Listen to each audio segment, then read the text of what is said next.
నమస్తే. మన గాంధీగిరి వార్తలకు స్వాగతం. రామగుండం పారిశ్రామిక ప్రాంత రౌండప్. ఈరోజు గాంధీగిరి అందిస్తున్న ప్రత్యేక వార్తలు చదువుతున్నది దయానంద్ గాంధీ. వార్తల్లోని ముఖ్యాంశాలు. ప్రెస్ క్లబ్లో ప్రెస్ మీట్లు, జిల్లా కలెక్టర్కు మాజీ ఎమ్మెల్యే ఫిర్యాదు, వివరాలు. ఈ రోజు గాంధీగిరి వార్తలను సమర్పిస్తున్నది శ్రీకాంత్ కంటి దవాఖానా. హోల్బెల్ కు కంటిపాప, అన్ని వర్గాలకు వెలుగు కిరణం. డాక్టర్ శ్రీకాంత్ సారథ్యంలో వైద్య సేవల్లో శ్రీకాంత్ కంటి దవాఖానా. ఏప్రిల్ 15 నుండి ప్రతి గురువారం ఉచిత వైద్య నేత్ర శిబిరం. కంటి పొరకు ఆపరేషన్ 5,000 రూపాయలకే చేయబడును. లక్కం భిక్షపతి కార్యనిర్వహణలో శ్రీకాంత్ కంటి దవాఖానా, Lakshminagar, Godavarikhani. Phone number 8074911632.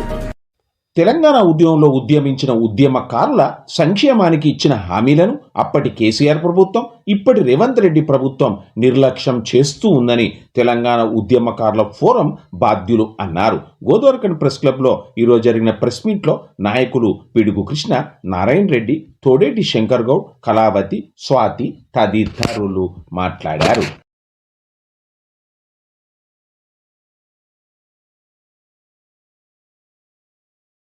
High court వెల్లడించిన ప్రకారం 8 వారాలల్లో ఇది ఉద్యమకారులకు న్యాయం చేయాలని చెప్పి కాంగ్రెస్ ఇది హైదరాబాద్లో తుక్కుగూడ బహిరంగ సభలో రాహుల్ గాంధీ కానీ సోనియా గాంధీ కానీ వారి సూచన మేరకు మేనిఫెస్టోలో పెట్టారు. 6 గ్యారెంటీల్లో భాగంగా 4వ భాగంగా ఒక్కటి తెలంగాణ ఉద్యమకారులది. అప్పుడు పెట్టినప్పుడు అదే ఉద్దేశపూర్వకంగా మా ఉద్యమకారులందరూ కలిసి హైకోర్టుకు అప్పీల్ చేయడం జరిగింది. మరి గత 26 నెలల నుంచి కూడా రేవంత్ రెడ్డి గారు, గౌరవనీయులు ముఖ్యమంత్రి వారు ఇస్తా అన్న హామీ నిలబెట్టుకోలేకపోయింది. కావున మా ఉద్యమకారులు హైకోర్టుకు పోయిన తర్వాత హైకోర్టు ప్రభుత్వానికి అప్పీల్ చేయడం జరిగింది.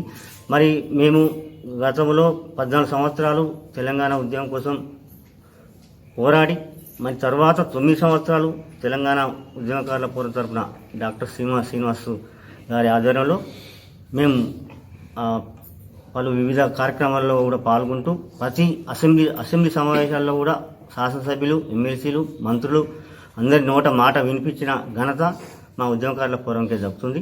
తెలంగాణ రాష్ట్ర సాధన కోసం అప్పుడు professor Jayashankar sir, Kodandaram sir, కొంతమంది మేధావులు కలిసి తెలంగాణ సాధించాలనే ఉద్దేశంతో అప్పుడు అఖిలపక్షంగా ఏర్పడి టీఆర్ఎస్ పార్టీపై కేసీఆర్ గారిని ప్రోత్సహించడం జరిగింది.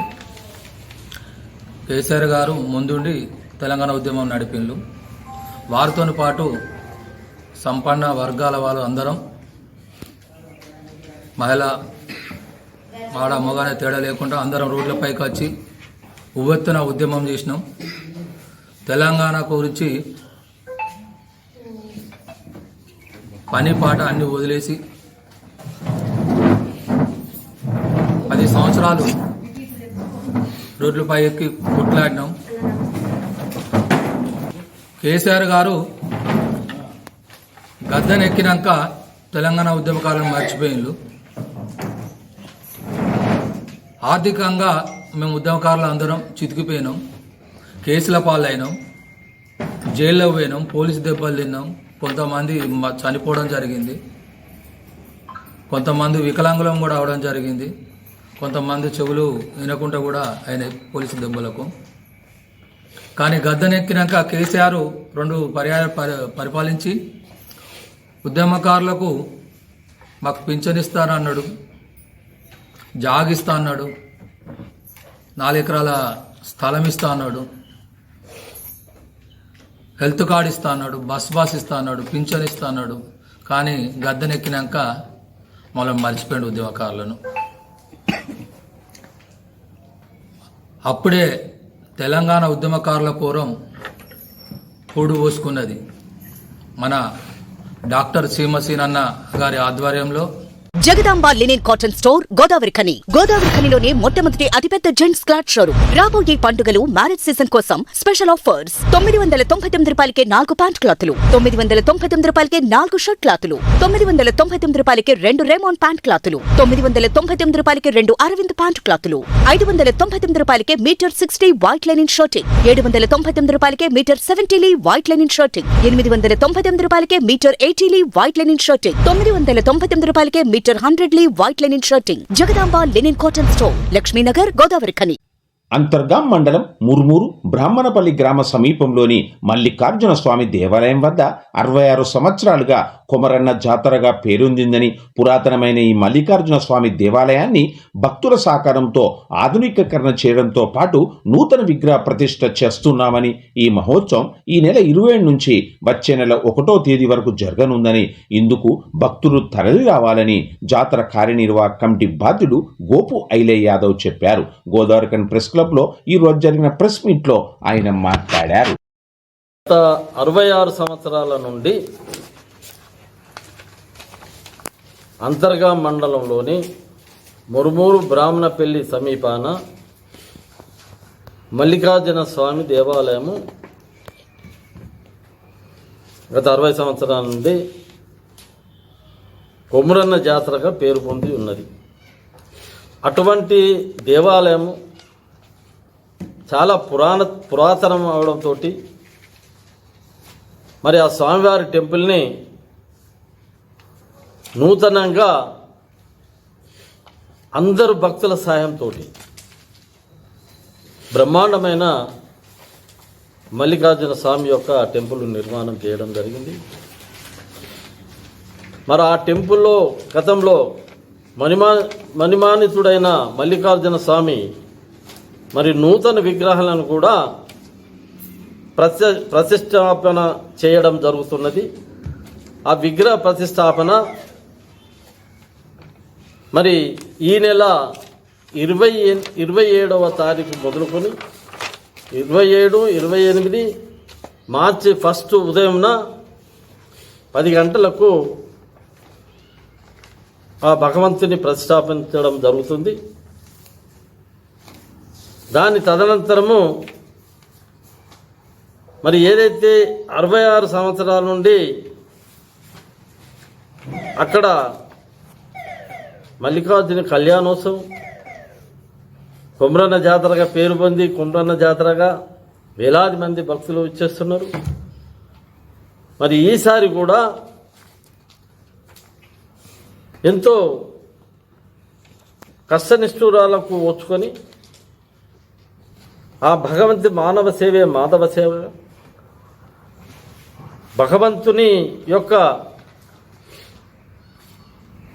5 ఫీట్ల విగ్రహాలను ఆ విగ్రహాలు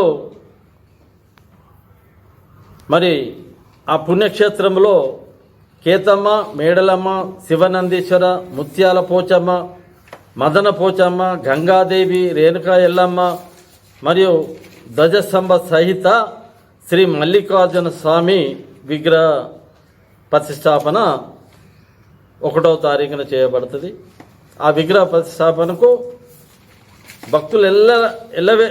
భక్తులందరూ రావాల్సిందిగా మనవి చేస్తున్నాం. మరి భగవంతుడి దర్శనము సామాన్యులకు దొరకదు. ఎంతో పుణ్యం చేసుకున్న పుణ్యమైన భక్తులకు దొరుకుతుంది. కావున భక్త మహాశయులకు విజ్ఞప్తి, విగ్రహ ప్రతిష్టాపనకు సకాలంలో విచ్చేసి విగ్రహ ప్రతిష్టాపన విజయవంతం చేస్తారని మనస్ఫూర్తిగా భక్తులకు విజ్ఞప్తి చేస్తున్నాం. పేరు గొప్ప ఊరు దిబ్బ అన్నట్లుగా సింగరేణి సంస్థ పర్యావరణ పరిరక్షణ కాలుష్య నియంత్రణ బోర్డు ఉందని సిఐటియు రాష్ట్ర ప్రధాన కార్యదర్శి తుమ్మల రాజారెడ్డి అన్నారు.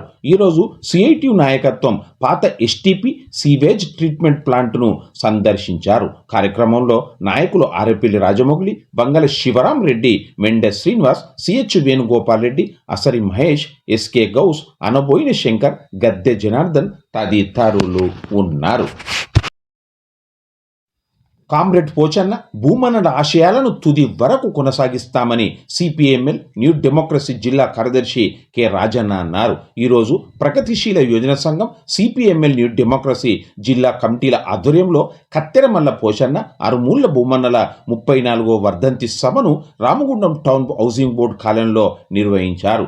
ఈ సభకు పివైఎల్ జిల్లా అధ్యక్షుడు కె ధర్మేందర్ అధ్యక్షత వహించగా సిపిఎంఎల్ న్యూ డెమోక్రసీ జిల్లా కార్యదర్శి కె రాజన్న ముఖ్య అతిథిగా హాజరయ్యారు. ఈ వర్ధంతి సభలో నాయకులు ఐ కృష్ణ, ఈ నరేష్, చిలక శంకర్, మెరుగు చంద్రయ్య, ఐ రాజేశం, కొల్లూరి మల్లేశం, కోడిపుంజల జ్యోతి, బతుకుల రాజన్న, పైడిపల్ల రమేష్, బొంతు ఆనంద్ తదితరులు ఉన్నారు. కాగా సిపిఎంఎల్ మాస్ లైన్ ప్రజాపంద పార్టీ ప్రజా సంఘాలు పివైఎల్, పిడబ్ల్యూఎస్, పిఓడబ్ల్యూ, రైతు సంఘం, టీయూసీఐ ఆధ్వర్యంలో రామగుండం హౌసింగ్ బోర్డులో ఉన్న కామ్రేడ్ కత్తెరమల్ల పోచన్న స్మారక స్తూపం వద్ద కుటుంబ సభ్యులు, పార్టీ నాయకులు కలిసి ఘనంగా నివాళులు అర్పించారు. అనంతరం సభ జరిగింది. సిపిఎంఎల్ మాస్ లైన్ ప్రజాపంద కరీంనగర్ ఉమ్మడి జిల్లా కార్యదర్శి జూపాక శ్రీనివాస్ ఈ సభలో మాట్లాడారు. ఈ కార్యక్రమంలో నాయకులు తోకల రమేష్, గుమ్మడి వెంకన్న, ఇసంపల్లి రాజేందర్, ఆడప్ శంకర్, గొల్లపల్లి చంద్రయ్య, కోడిపుంజుల లక్ష్మి, కట్టా తేజేశ్వర్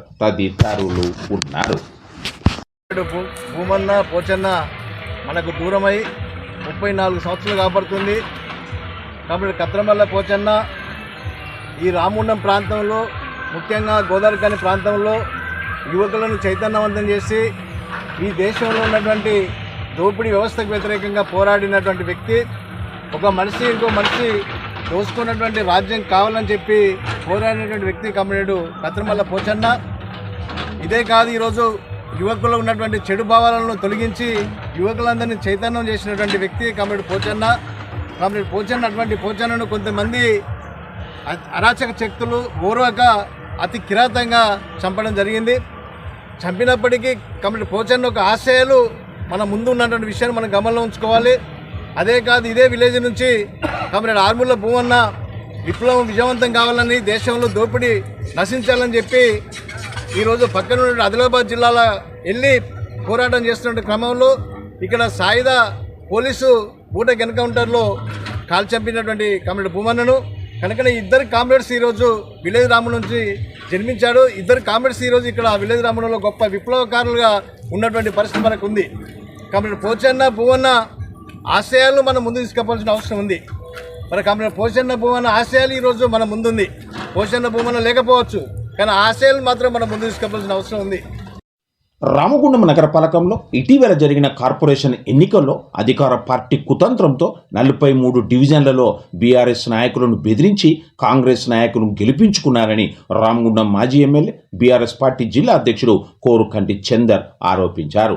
పెద్దపల్లి జిల్లా కలెక్టర్కు రామగుండం కార్పొరేషన్ ఎన్నికలపై ఫిర్యాదు చేశారు. ఈ సందర్భంగా ఆయన మాట్లాడుతూ 43 డివిజన్లలో కాంగ్రెస్ నాయకులు, అధికారులు యథేచ్ఛంగా అధికార దుర్వినియోగానికి పాల్పడ్డారని, స్ట్రాంగ్ రూమ్ వద్ద కరెంటు తీసివేసిన సమయంలో ఓట్ల మార్పిడికి పాల్పడ్డారని ఆరోపించారు. బ్యాలెట్ బాక్స్ ఓపెన్ చేస్తే దాదాపు ఓట్లు అన్ని కాంగ్రెస్కే పడ్డాయని, డివిజన్లలో వారీగా ప్రజలు తాము బీఆర్ఎస్కు ఓటు వేశామని తెలిపారని, దీనిని బట్టి ఎమ్మెల్యే తన పదవి బలంతో బ్యాలెట్ బాక్సులను తారుమారు చేశారని, తమకు ఈ విషయంపై అనుమానం ఉందని, ఈ విషయంపై అధికార పార్టీకి తొత్తులుగా పనిచేసిన అధికారులపై వెంటనే చర్యలు తీసుకోవాలని కలెక్టర్ను ఆయన కోరారు. ఈ విషయమై జిల్లా కలెక్టర్ తగిన చర్యలు తీసుకోకపోతే త్వరలోనే రాష్ట్ర ఎన్నికల సంఘానికి ఫిర్యాదు చేస్తామని కోరుకంటి చందర్ తెలిపారు. అధికార పార్టీకి సంబంధించి ఎమ్మెల్యే రాజ్ ఠాకూర్ మక్కన్ సింగ్ పూర్తి స్థాయిలో అధికార దుర్వినియోగానికి పాల్పడ్డాడు. అక్కడ జరిగినటువంటి ఎన్నిక పూర్తి స్థాయిలో అధికారులు మరియు కాంగ్రెస్ పార్టీ నాయకులందరూ కూడా కుమ్ముక్కు అయిపోయి బీఆర్ఎస్ పార్టీ నాయకులందరూ కూడా బెదిరించి అక్కడ యథేచ్ఛగా రిగ్గింగ్ చేయడంతో పాటు రాత్రిపూర కరెంటు తీసేసి బ్యాలెట్ బాక్సులనే మార్చిండ్రు అనేది ఇవాళ మేమందరం కూడా భావిస్తా ఉన్నాం. కాబట్టి ఇవాళ కలెక్టర్ గారికి మేము ఫిర్యాదు ఇవ్వడం జరిగింది. 43 డివిజన్లలో రీపోలింగ్ జరగాలి. 43 డివిజన్లలో జరిగినటువంటి ఎన్నికకు సంబంధించి పూర్తి స్థాయిలో అనుమానాలు ఉన్నాయి మాకు. ఆ యొక్క రిజల్ట్కి సంబంధించి మేము బ్యాలెట్లు ఓపెన్ చేసిన తర్వాత దాంట్లో ఎక్కడ ఏ డబ్బాను ఓపెన్ చేసినా పూర్తి స్థాయిలో కాంగ్రెస్ కు సంబంధించిన గుర్తులంతా కూడా రావడం చూస్తే మా అభ్యర్థులందరూ కూడా విస్తుపోయారు. వాడలలో చూసినట్టయితే అన్ని కూడా మేము బీఆర్ఎస్ పార్టీకి ఓటేసినామని వాళ్ళందరూ కూడా చెప్తున్నటువంటి పరిస్థితి. గెలిచిన తర్వాత గెలిచిన అభ్యర్థి దగ్గరికి ఎవరు పోయేటువంటి పరిస్థితి లేదు. ఓడిపోయిన వాళ్ళ ఇంటికి అందరూ కూడా వేలాది మందిగా పోయి వాడలలో ఉన్నటువంటి ప్రజలందరూ కూడా వాళ్ళను ఇలా ఓదార్చేటువంటి పరిస్థితి. అందుకోసమే మాకు ఈ యొక్క ఎన్నిక మీద అనేక అనుమానాలున్నాయి. అందుకే ఇలా కలెక్టర్ గారికి మేము ఫిర్యాదు ఇవ్వడం జరిగింది. రామగుండం కార్పొరేషన్లో మళ్ళీ రీపోలింగ్ జరగాలనేటువంటి విధంగా మేము ఇలా డిమాండ్ చేస్తా ఉన్నాం. దీనికి నిజంగా వాళ్ళకు నిజాయితీగా ఎలక్షన్ జరిపినామనేటువంటి విశ్వాసం ఉంటే, మేమే గెలుస్తామనేటువంటి ధీమా ఉంటే కాంగ్రెస్ పార్టీ ఈ డిమాండ్కు తలొగ్గి తప్పకుండా పోలింగ్ జరిపేటువంటి విధంగా వాళ్ళు కూడా తప్పకుండా స్పందించాలని ఈ సందర్భంగా మేము కోరుతూ, అదేవిధంగా ఇలా కలెక్టర్ గారికి వినతి పత్రం ఇవ్వడం జరిగింది. దీని తర్వాత ఎలక్షన్ కమిషన్ కూడా మేము వినతి పత్రం ఇవ్వబోతున్నాం. ఇండివిజువల్ గా ఆ రోజు రాత్రి కరెంటు పోయింది, అక్కడ ఉన్నటువంటి సీసీ కెమెరాలకు సంబంధించి పూర్తి విజువల్ ను బయట పెట్టాలి. ఆ బ్యాలెట్ ను తీసుకొచ్చి ఎంతసేపు ఎక్కడ ఉంచారు ఏంది అనేది దీని పూర్తి స్థాయిలో విజువల్స్ అని కూడా బయట పెట్టాలని కూడా మేము ఈ సందర్భంగా డిమాండ్ చేస్తూ, ఈ యొక్క అవినీతిపరమైనటువంటి అరాచకమైనటువంటి గూండాయిజమైనటువంటి అదేవిధంగా ఈ యొక్క అధికారాన్ని దుర్వినియోగం చేసి ఈ యొక్క ఎన్నికల్లో గెలవాలనేటువంటి ఒక దుర్మార్గమైనటువంటి పాలనకు చరమగీతం పాడాలంటే తప్పకుండా ప్రజలందరూ కూడా చైతన్యం కావాలని ప్రజలందరూ కూడా పిలుపునిస్తూ, ఈ యొక్క సందర్భంగా కలెక్టర్ గారు నిష్పక్షపాతంగా దీని మీద రిపోలింగ్ జరిగేటువంటి విధంగా చర్యలు తీసుకోవాలని మేము డిమాండ్ చేస్తా ఉన్నాం. ఇంతటితో గాంధీగిరి వార్తలు సమాప్తం. నమస్కారం.